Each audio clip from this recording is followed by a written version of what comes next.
আগামী বিশ্বকাপ ফুটবলের বাছাই পর্বে ভেনেজুয়েলা ও ইকুয়েডরের বিপক্ষে শেষ দুটি ম্যাচের জন্য ৩১ সদস্যের প্রাথমিক স্কোয়াড ঘোষণা করল আর্জেন্টিনা। স্কোয়াডে লিওনেল মেসির পাশাপাশি আছেন বেশ কিছু নতুন মুখ।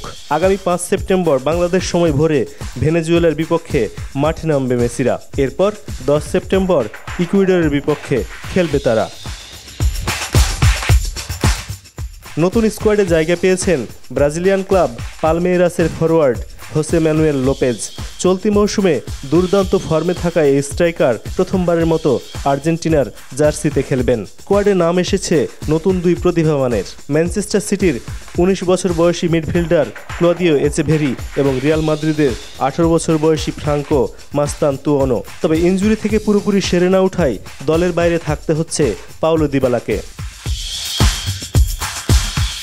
এদিকে দল থেকে বাদ পড়েছেন এনজো ফার্নান্দেজ, নিকো দমিনগেজ ও ভালেন্তিন বার্কো। তাদের জায়গায় ডাক পেয়েছেন হুলিও সোলের, অ্যালান ভারেলা ও ভালেন্তিন কার্বনি। চোট কাটিয়ে কার্বনি প্রায় ১ বছর পর জাতীয় দলে ফিরলেন, আর লাল কার্ডজনিত নিষেধাজ্ঞার কারণে দলে নেই এনজো ফার্নান্দেজ। ইতোমধ্যেই বিশ্বকাপ খেলার যোগ্যতা নিশ্চিত করেছে বিশ্ব চ্যাম্পিয়ন আর্জেন্টিনা। দক্ষিণ আমেরিকা অঞ্চলের বাছাই পর্বে ১৬ ম্যাচে ৩৫ পয়েন্ট নিয়ে টেবিল টপার তারা। এস এম বাবু, সংবাদ মুহূর্ত।